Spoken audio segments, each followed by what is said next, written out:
Hello, 7A scientists. I hope this finds you all doing well. Just wanted to go over some information for today's assignment. I am going to upload yesterday's video of me talking to kind of help you as well. So today you are putting it all together. Punnett square practice. Okay, there's a rubric at the end of the assignment.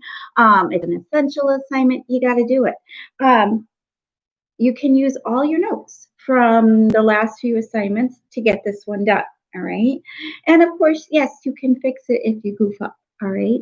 However, you got to finish all the old assignments before you do this one. Otherwise, you're not going to have any idea what I'm talking about, okay? So it's really important you get the other assignments done and then do today's assignment, okay? So to kind of start you off, I'm just going to kind of go through the terminology. I have my whiteboard again, all right? So the first slide, like you're going to see, goes over some terminology. Come back to it. Come back to this. Go back to the slide on the front to help you. There's a ton of terminology in genetics, all right? And wow, yeah, you learned it online in a couple days, so it's a little overwhelming. I get it. You're going to be fine, all right? It's also really important. Remember, it's June. It is June. Let's get things done, okay? So you got to just attack it, get it done, move on to the next one, okay? If you owe anything, it's done. It's June. It is June, okay? I don't know how else to say it. It's June. All right. So let's go over some of the terminology you're going to see, all right? So if you see two big letters or two little letters, we refer to that as homozygous, okay?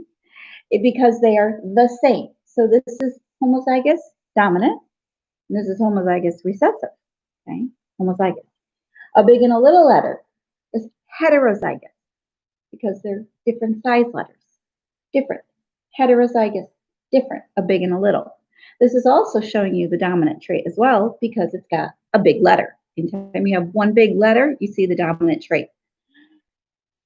If you have two big A's, I'm using A's for an example, or a big little, you're going to have the dominant trait because you've got a big letter.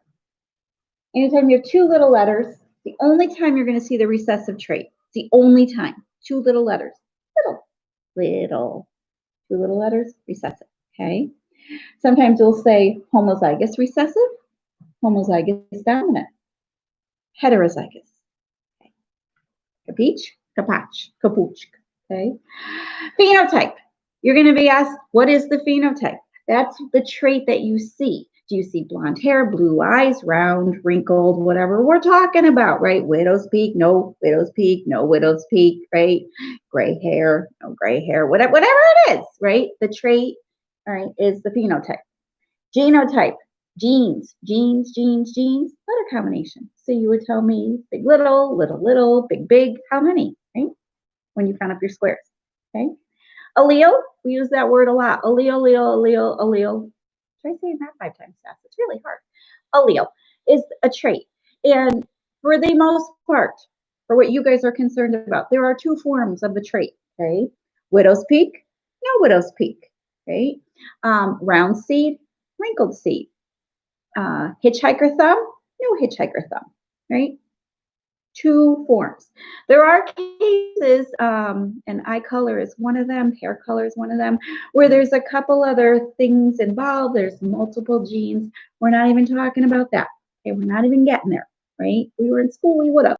Also, sometimes new colors can be formed in flowers sometimes. Not even forget it. Okay, all right. So, terminology. Go back to the old videos. Go back to the front page. Easy peasy. Open up an extra tab. Keep it running while you're answering these questions. You're going to watch a quick video clip on my friend Gregor Mendel. Well, actually, he was around a long time ago. I wasn't around then. You might think I was, but I wasn't. He is the father of genetics. He was an Austrian monk. And he kind of put it all together, okay? You got a couple quick questions. Some of them you're moving an arrow and you're kind of picking the best choice, all right? Then you're going to come up with some Punnett squares. Okay, so remember, Punnett squares. I'm going to go through one, and then you can watch my old videos. You can go back to yesterday's assignment where there's a woman and she's like doing it on paper for you, all right? So say we have dad heterozygous for earlobes. So he has unattached earlobes. Mom goes here. Say she's the same thing, heterozygous. She has unattached earlobes. Can you believe it? I have earrings on for the first time since March 13th.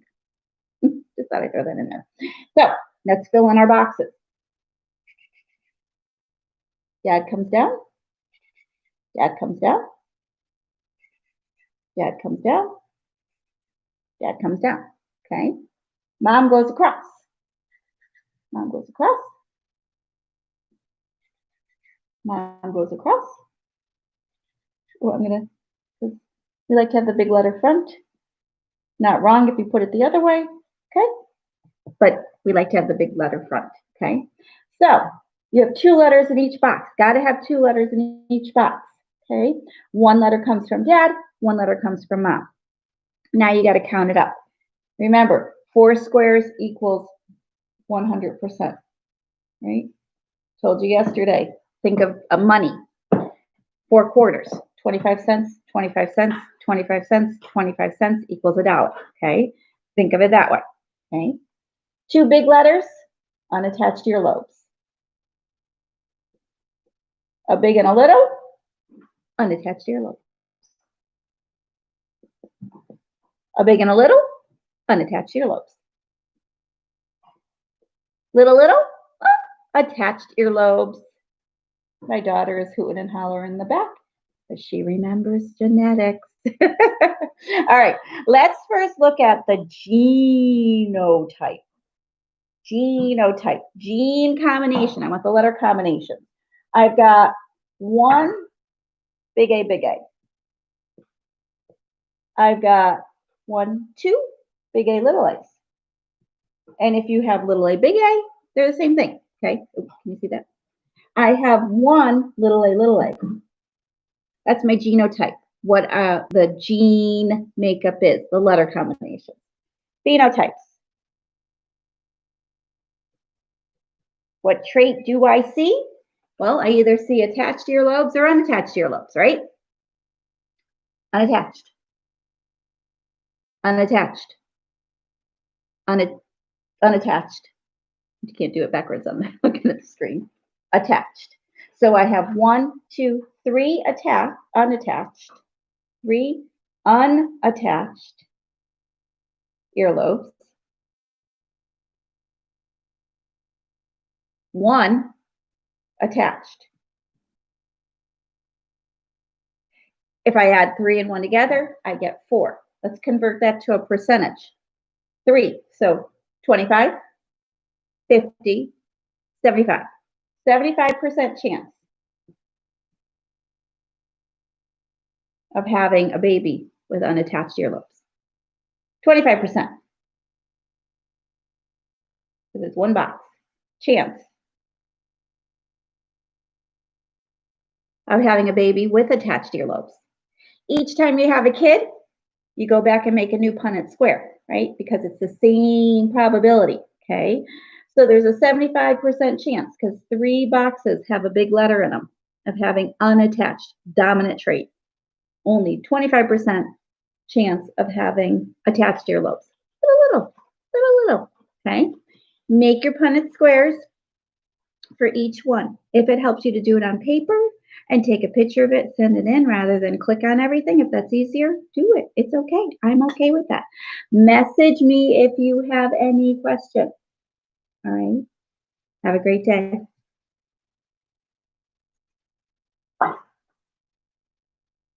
Okay. I think that's all I have to do.